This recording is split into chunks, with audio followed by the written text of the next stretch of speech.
Hello everyone. I am Alice of KHR Arts and Cloud Orchid Publishing, and today we are going to talk about a book review on Prince Harry's The Spare. Now, this book is an autobiographical novel by Prince Harry, the Prince of the United Kingdom and the British royal family. Now, this is completely from his personal perspective, but it is considered a non-fiction novel. So, to the best of our trust and abilities, everything in this novel is factual. That being said, I don't read a lot of non-fiction in terms of autobiographical type of things, books that are about celebrities or politicians or anything like that. The only non-fiction material that I typically read is usually history books and research content. For instance, when I was researching for Geisha Hands, I actually read a novel that was 100% a nonfiction about Japanese furniture. Those are the kind of nonfiction books that I typically read. But I felt that it was very important to read this novel in particular because after the passing of Queen Elizabeth, my family and I sat down and we watched The Crown, and we also watched the documentary about Diana and her life and the events that led up to her, depending on how you see it, either dying or being killed, and also the documentary by Prince Harry and Meghan Markle. Following all of that, the natural series of events led me to read The Spare by Prince Harry. Even with watching all of that content, it was still very eye-opening to read this novel, and it's honestly a very sad read. There were parts of it that were honestly infuriating, but the majority of it was just incredibly sad. To know that one person, let's just remove for 1 minute, let's just remove the whole, he's a prince, he's a part of the royal family, he's considered a celebrity, let's remove all of that for just a minute, and just analyze this under the most basic light of that he is a human being. And the things that he had to go through as a child, and then as a young adult and an adult, is horrific. The things that he had to endure, the things that he saw and experienced were horrific. Well, yes, did he do some dumb stuff? Yeah, he did. Was he complicit in some racist stuff? Yeah, he was. And I'm not here to try to explain away any of that or apologize on his behalf or any of that. He messed up. He did some dumb stuff, and he has to live with that. And he has to live with the fact that he has to make up for that dumb stuff that he did every day, which he does. He has stepped up and realized that the stuff that he did was really stupid, and he's been a champion of anti-racism, especially in the wake of the abhorrent racism that his wife Meghan Markle faced, and he's done a really good job of that. Where I want to begin with all this, because it's a lot to unpack, is starting off with that point of him being a human being and the things that he really had to struggle through. And that's mainly what this novel is largely about, is that he wanted to not just lift up the curtain, but he wanted to throw back the shutters, throw open the door, and let everybody inside and have a looky-loo at what life is really like in the royal family. And even though I consider myself fairly knowledgeable about British monarchy and the systems and the history and all that, a lot of this was incredibly shocking to me. Now, a big thing that people who are not as familiar with those types of systems have to know is that all of the Disney princess sort of stuff that you've grown up with is not at all how any of this works. It's not how any of this has ever worked. Being a royal person is not all fun and games and living happily ever after the end. There is a lot of work involved, there's a lot of scrutiny involved, and the biggest aspect of it is that you do not belong to yourself. You have absolutely no autonomy over yourself in any capacity, especially if you're a woman. You belong to the country. You are a fixture of the country. Literally, they're basically living statues, is the best way to think about it.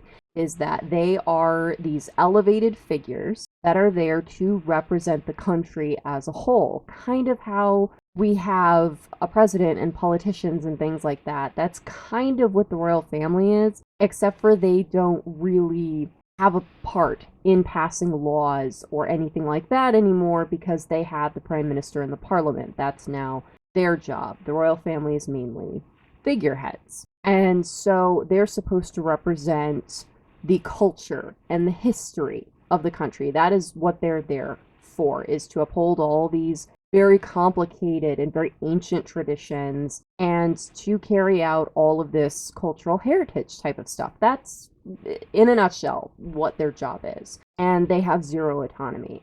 What that means is they don't have a say in what they do every day.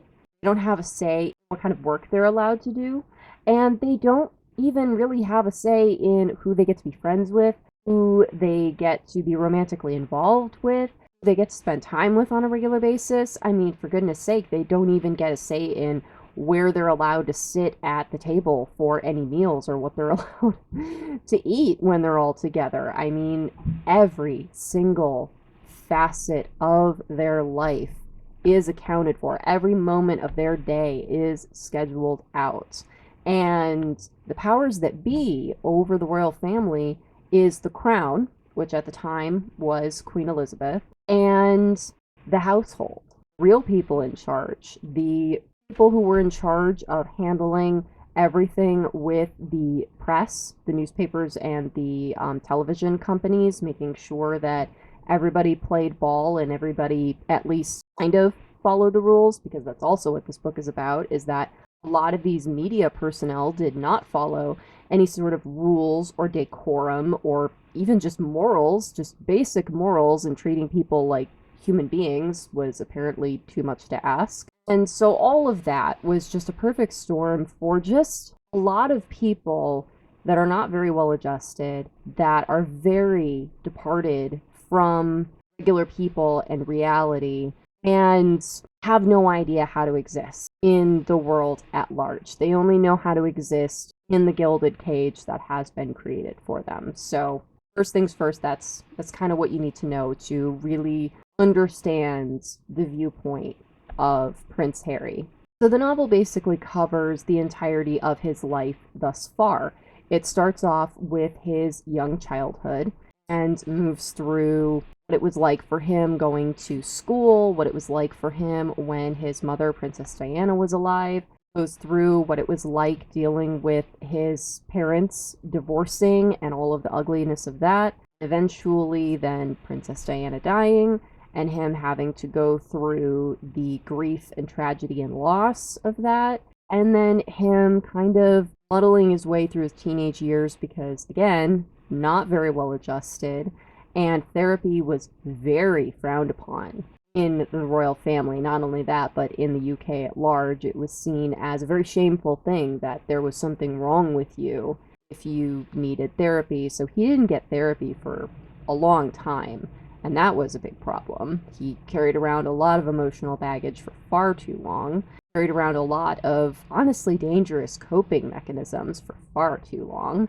and he eventually decided not to go to college because he was not a very book smart person, and instead decided to enroll into the military. So that's kind of the timeline scope, all leading up to him meeting Meghan Markle and them having the wedding, and then them dealing with all of the horrific racism and eventually breaking away from the royal family, which is what triggered his need to write this novel in the first place, which is to tell the real story of what all actually happens. And again, I want to remind everyone that truth is speculative, in that unless something can be pointed at with cold, hard, undisputable facts, everything has its own bias and its own slant. So definitely take this book with a grain of salt, because everyone has their own perspective, everyone has their own motives. We don't always know the whole story. And of course, a lot of us choose to leave out things that are going to make us look bad or at least make us look worse And a lot of us are going to want to try to showcase the best of ourselves. Now, I do commend that he does include in this novel some really damning things that he did, some really stupid, terrible things that he did. So I do absolutely commend him for that, that he did make an effort to tell the whole truth from his perspective, and that he included the good and the bad, whereas many people only include the good and very much gloss over any bad. So there is that, but definitely take it with a grain of salt.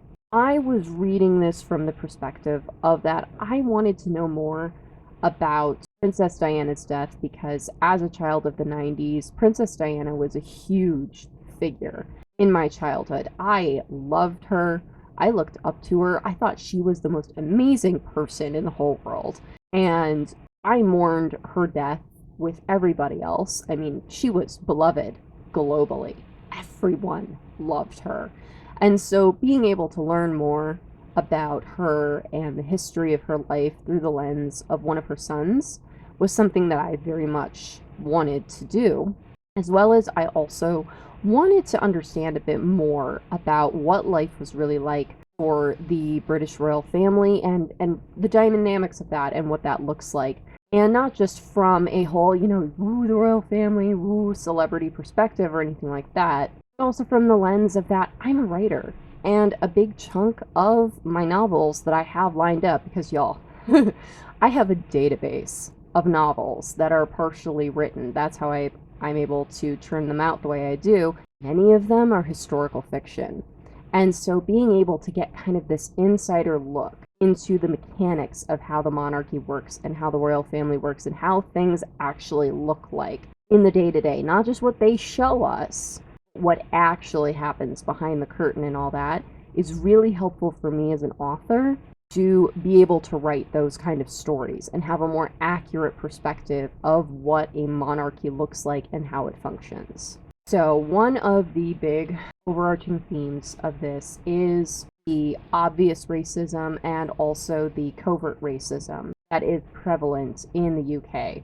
And it very much mirrors how racism operates here in the US as well. It is still very much a problem. If you don't recognize that racism is alive and well today, I'm sorry, but you are part of the problem. In order to address racism, we have to first acknowledge that it exists. And so this novel really showcases just how deeply it exists and how scary it is and how racism is so much more than just hurting somebody's feelings. It's the systematic degradation of an entire category of people for very arbitrary reasons. And we see that in this novel laid out in how the UK refused to accept Meghan Markle as Prince Harry's wife and as a member of the royal family, and they were horrified at the idea of having mixed race babies in the royal family, to have, of course, the line of succession, y'all, that's a whole thing that's also explained in this book, and it's very important to all of them and to the UK. That is a big deal, knowing exactly, what number, what ticket you have in your hand of what place you are in line. It doesn't matter if you're 452. Out there, I'm 452, and let me tell you, they really care about it. It's very important, and that drives a lot of the stuff that happens and why it happens in the royal family, are those numbers they hold on to. And even though Prince William and Kate are obviously the heir apparent, they will be the next king and queen of England after King Charles and Camilla, and their children will be the heirs after them, because that's how succession goes. It goes from the eldest and their children and so on and so forth. So even though Prince Harry is Prince William's younger brother, he's still bumped so far down the list. And if William and Kate continue to have more children, Prince Harry will continue to get bumped down the list, which means that any children that Prince Harry and Meghan have together, which they already have had together, and if they continue to have together, they will also be bumped down the list. So it shows that it's not like suddenly the heir apparent married a black woman, and then suddenly it is 100% certain that there will be a mixed race heir on the throne. They're very far down the line. Even that slight possibility is what terrifies so many of these ignorant people. And I personally feel it shouldn't matter how far up or down the ladder they are, put them on the throne tomorrow. It does not matter. I don't think it should matter. I think it's disgusting that they find that disgusting.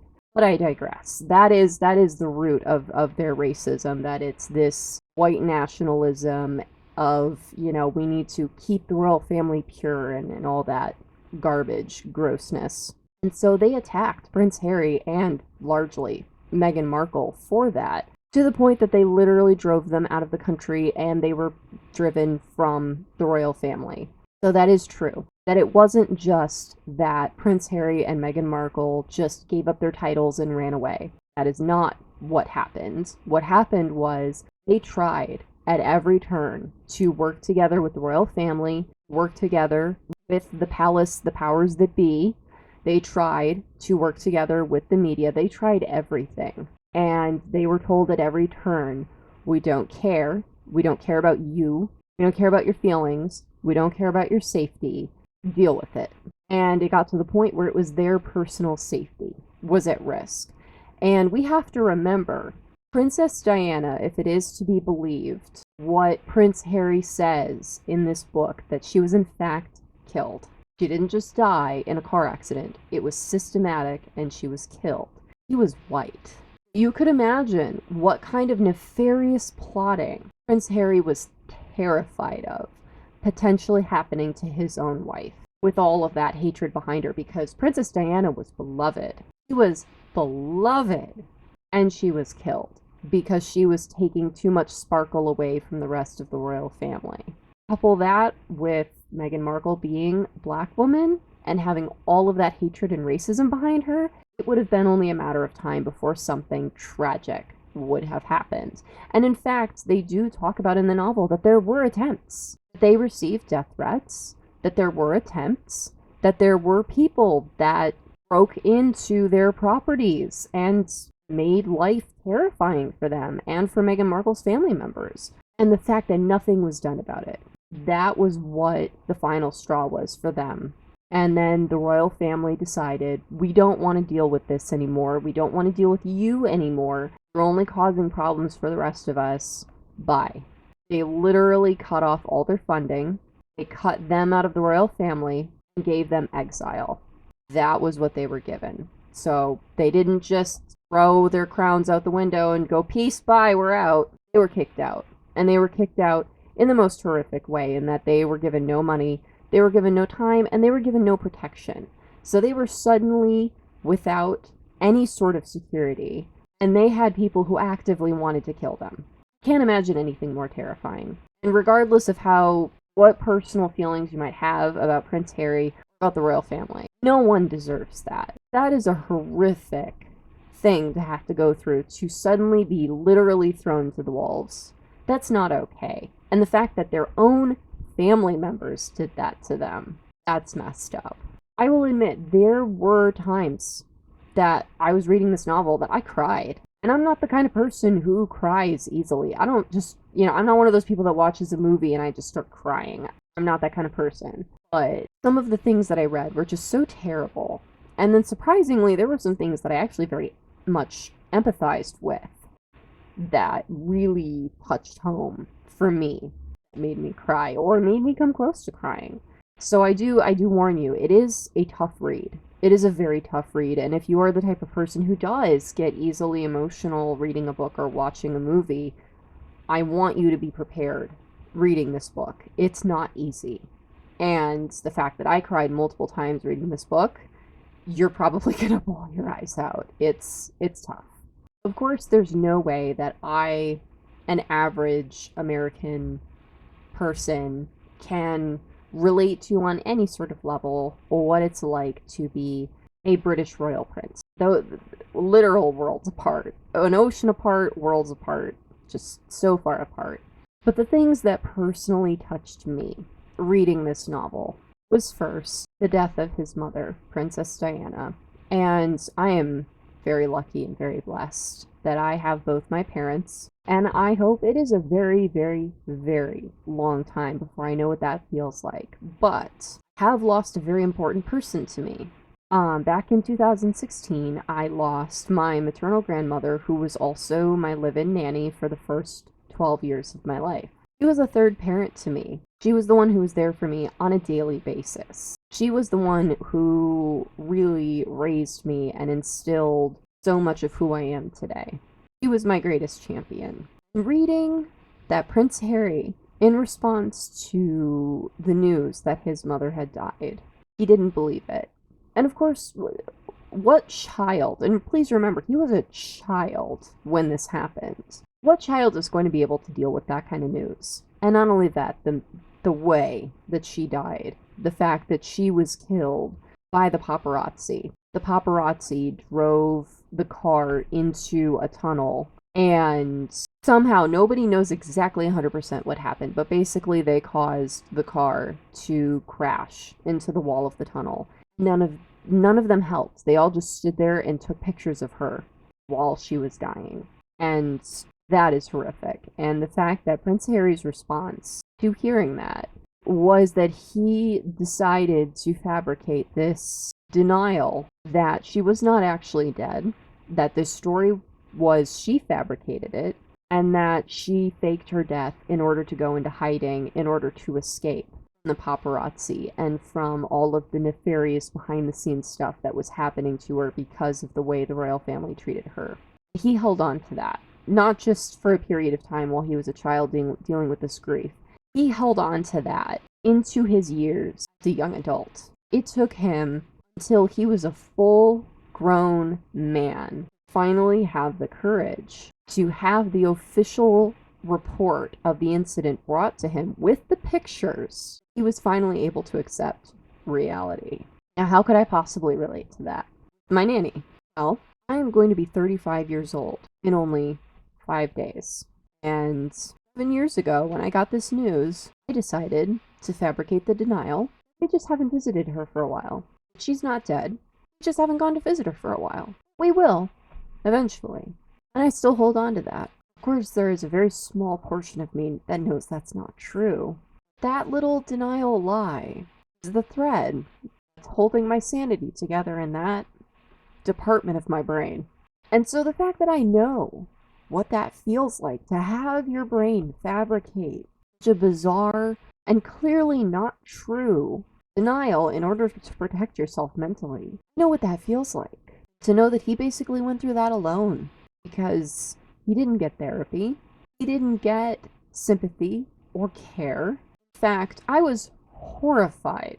Now, I knew from my knowledge about monarchy and decorum and tradition that they're not exactly the type of people that are all touchy-feely, let's all hug each other and all that kind of stuff. And part of that, largely, is historically because of the fervor around the "this is my number in line," that back in the day, the best way to get a ticket, the number closer to being next in line, is to kill the people in the way, or to have the people in the way gotten rid of somehow. And so that's why, largely, in the royal family, you don't really do a lot of close contact, because that can be dangerous. And I know that must sound completely crazy, but it's true. I mean, think about it. If you're 10th in line, and all you have to do is hug the person that's, I don't know, 9th or 8th or even 7th in line, and, you just shink, get them in the back while you're hugging them, that type of thing is their reality. That is something they have to worry about. And while in modern day that is really not so much of a problem anymore, I mean, it's not impossible from happening, but it's really just not something that people do anymore. But back in the day, not as far back as you think or want to think, that was a reality. So they're not very touchy-feely type of people, but even so, the fact that Prince Harry can count on one hand the amount of times that he ever received physical affection from the people around him. Oh my god, y'all. The fact that he would have had even less if his mother had been anybody but Princess Diana. Because Princess Diana did not care about that part of decorum. She hugged her sons all the time. She hugged them and loved on them and gave them all that physical affection. And nobody else was going to give them. The fact that he had to go through this with no emotional support, and the only person that ever gave him that kind of support was now gone. That shatters your world. He was a child. I want to stress that. This happened to him when he was a child. My nanny died when I was in my 20s. And mind you, it was still horrible, and it is still horrible, but it's a lot different dealing with something like that as a child than being a young adult in your 20s. And then the second piece I was so surprised that I could empathize with, and the thing that made me angry reading this book, just straight up angry, was reading all of the outside responses to Prince Harry pleading for help to protect him, most importantly, protect Meghan Markle from not just all of the racism, but also from the people who actively wanted to do her harm. The fact that the powers that be and the royal family, and most importantly, his own father and his own brother, continuously told him just do nothing. To just sit there and to say nothing and to do nothing. And to just stick his head in the sand and go la la la and hope it goes away. That is literally what they told him to do. And as someone who dealt with very severe bullying for a portion of my life in school, when I was 12 years old to about 14 years old, which is honestly the worst time of any kid's life, is, you know, the beginning of puberty, when everything's all weird and everybody's weird and it's horrible, you know, as it is. But I was physically assaulted on a daily basis. I was broken down completely mentally. I have permanent psychological damage because of what was done to me during that period of my life in school. And all of the adults in my life, their response to me telling them, so-and-so keeps slamming my head into a locker. So-and-so keeps grabbing me by the hair and yanking my neck so hard that it cracks. So-and-so keeps bringing scissors to class and trying to cut my hair off. So-and-so beat the crap out of me in gym class today with a hockey stick. And this was all everyday stuff, y'all. This was every single day. And at the beginning, I kept reporting it. All of the adults in my life told me, if you just ignore them, they'll leave you alone. If you give them a response, that's what they want. If you give them a response, they'll just keep doing it. Well, you must have done something to make them mad and want to do that to you. And the answer to all of that crap, by the way, is no. All of that is wrong. Just FYI, all of that is a bunch of trash. No, none of that is correct. I did nothing to deserve any of that. And even if I did, let's just say I was a horrible, stupid little kid, okay? Let's just pretend. I didn't deserve any of the horrible crap that those other kids did to me. They tortured me, okay? Second of all, doing nothing is the worst thing you can do. Period. Period. Third of all, silence is complicit. Giving silence in that kind of situation, and in most situations, honestly, is telling them it's okay to keep doing that. That's fine. And that's what happened with Harry and Meghan. Was at first, they did nothing. They said nothing. And so then the press would double down and be like, see? He's not even defending his wife. He's so terrible. He's just letting the press over here say all these racist things about his new wife. He doesn't even care. You can't win. You can't win. You may as well at least say your piece. You may as well put yourself out there and be like, you know what, this is the score. At least say your piece. Fight the good fight so that at least you can say you did that. Because silence is complicity. And it's the same thing with the larger, overarching problem with racism. When we say nothing and we do nothing, we are complicit in that racism. If you stand by and see someone doing something or saying something racist and you do nothing and you say nothing, you're telling that person that their behavior is okay. And that's why it's so important, whether it's you're standing up for yourself, standing up for people you care about, or even standing up for strangers, or standing up for an overarching social concept that you care about. It's important. You can't just stand by and do nothing, because that is fuel on the fire, doing and saying nothing.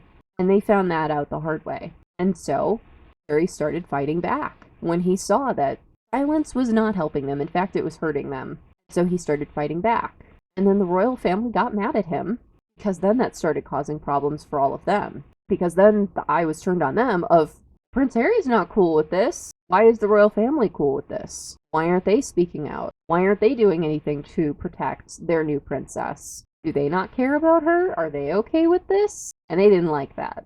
And that was one of the things that I knew, but I didn't know how nefarious and how deep it went. This game of trading blame in the royal family is outlined in this novel, and it's disgusting. I want you to imagine back in high school, or if you're currently in high school today, gossip mills. Oh, every week, sometimes even every day, there's some new yarn that everybody's spinning, that everybody's talking about. What's the best way to get whatever is the newest yarn to go away? Give them a new yarn to spin and talk about. And that's what the royal family did, is they traded each other. And again, this goes back to that they had no autonomy. They would trade each other like playing chips. It was very much like a chessboard where some were pawns, some were higher pieces, and then there was the king and the queen. And pawns in the lower pieces would oftentimes be sacrificed in order to make the higher up pieces and the king and queen look good. And that's what they did. And because Prince Harry was the spare, it was his duty to make the heir, Prince William, look good. So when Prince Harry and Meghan Markle were out doing all of this social justice work, doing anti-racism work, doing all of this charity work to help promote Black children and Black businesses and all of those wonderful things, Prince William got mad at him because he was doing too much. He's making him and Kate look bad, making them look like they're not doing enough or anything at all. And that was the infighting that happened. And their own father sold them out too. And sometimes Prince William and Prince Harry would combine forces against their own father and against Camilla, because then their people, their press people, would spin things, sometimes outright lies, about Prince William and Prince Harry in order to make them look bad, so that then they could spin things to make Charles and Camilla look good. How messed up is that? Serving up your own children on the butcher's block in the name of gossip, in the name of spin. And that's what they did. That was daily life for them. That's how they operated. I can't even imagine. I can't even imagine that basically their lives are just living the worst aspects of high school just every day, no matter how old you are. You could be 70 years old and you still have to worry about what schoolyard gossip is going on today, and you have to, get your defense together to, well, so-and-so's a doo-doo head. It's about the same. And that was shocking for me. I had no idea how important and how pervasive that was. I was honestly shocked. And honestly, I found it very childish, and I don't know. Maybe it's because of the experiences that I had and the kind of person I am, and also the fact that I'm an American. I don't understand the appeal of gossip. I never have. I don't enjoy participating in gossip and he said and she said and I have receipts and da da da. I don't care about that. And part of that is because I unfortunately happen to attract drama. I don't want to be a part of it, but it somehow finds me and I let it know I don't want to be a part of it, and I shut it down with force when drama comes for me. But to have that be my daily life, it's enough to drive anyone crazy. And I also commend him that all it took until him and Meghan got married for him to finally actually, for realsies, go to therapy, because he went to therapy a handful of times about his mother's death and all of that as a young adult, but he didn't actually be like, okay, I need to actually go to therapy regularly and deal with my baggage, until after him and Meghan got married and they had an incident where they had a fight.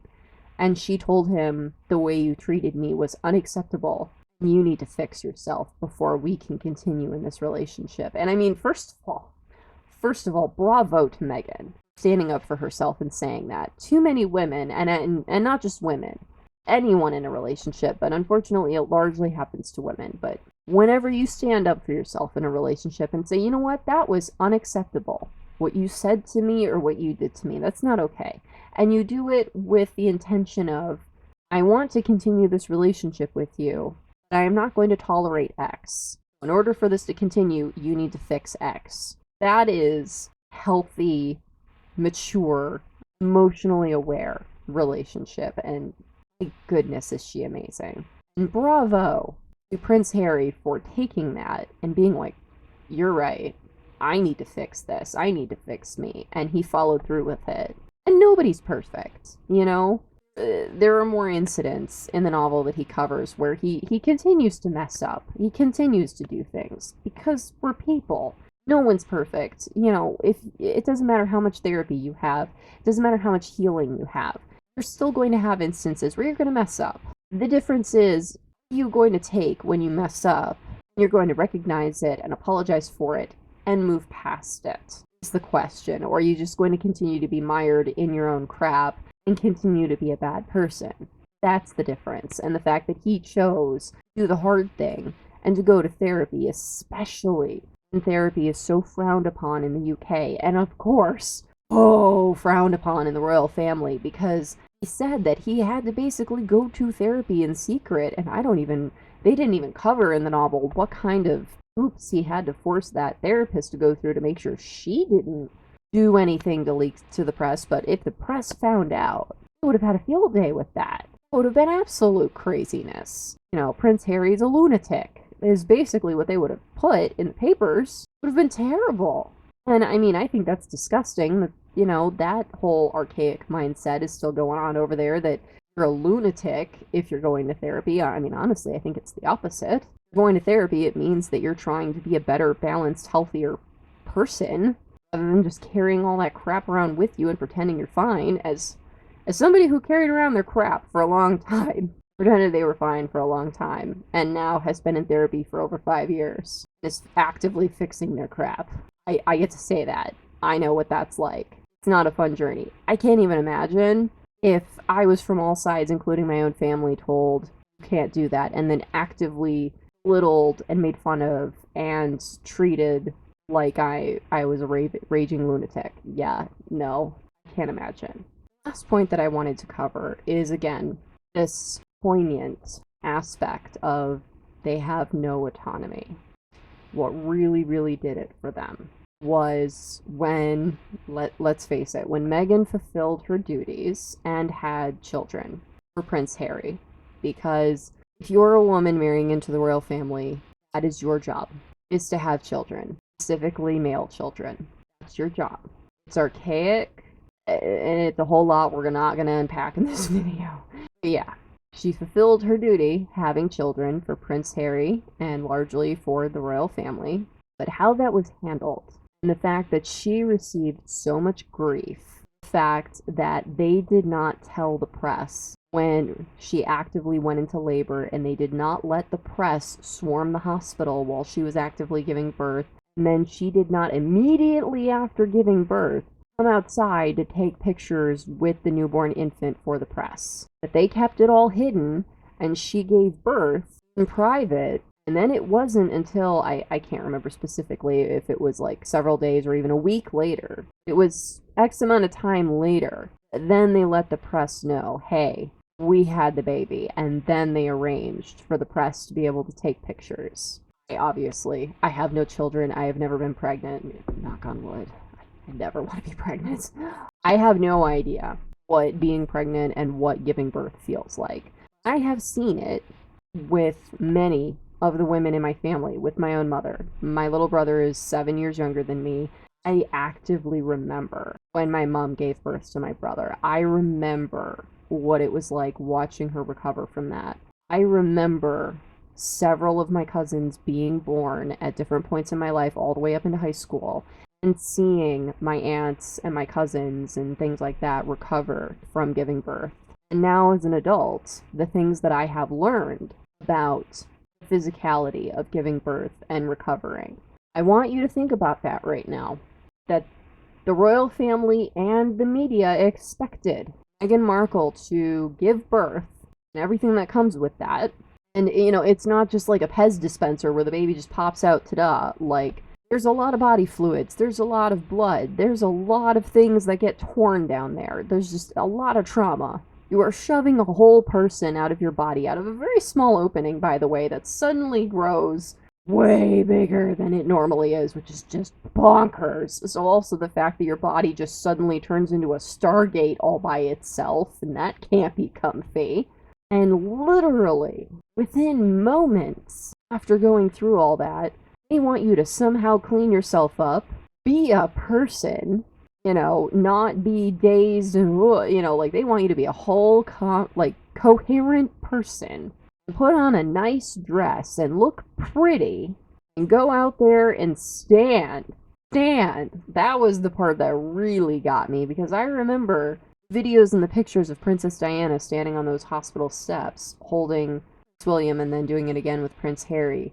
And I never thought anything of it when I was a kid because I was like, I don't know, like 6 or 7 years old when I watched it. So, little kid me was like, oh, lady standing with a baby, whatever. Now as an adult, I know. Like the fact that they expected them to stand there after going through all that, which is like hours. Like sometimes you can be in labor and this whole process can take over 24 hours. So you've been awake, not just awake for a whole day.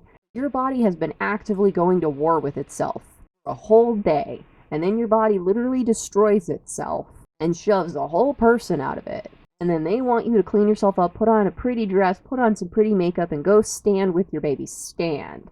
Be coherent to take pictures. Wow. Wow. Wow. And I feel like that is the epitome of them not having autonomy, that you don't even have autonomy over, you just did the most traumatic thing that you can possibly do to your body. And they want you to be a pretty Barbie doll and stand for pictures immediately after.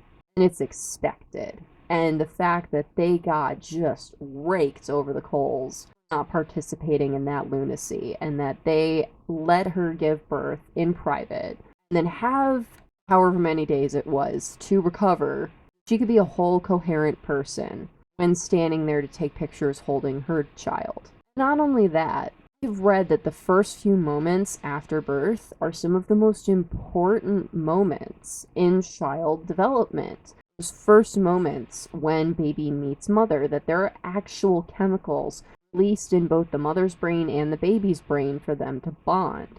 That's a very important moment. And then after that, they need at least a few days together to really solidify that bond. And so that's a very sacred time. And to have to shove yourself out there and let all these strangers be a part of that very special sacred bonding moment with you, and not by choice. I don't have words. I don't have words for how crazy that is, but that is what is expected of them because, as I said at the beginning of this video, royal family does not belong to themselves. Royal family has no autonomy.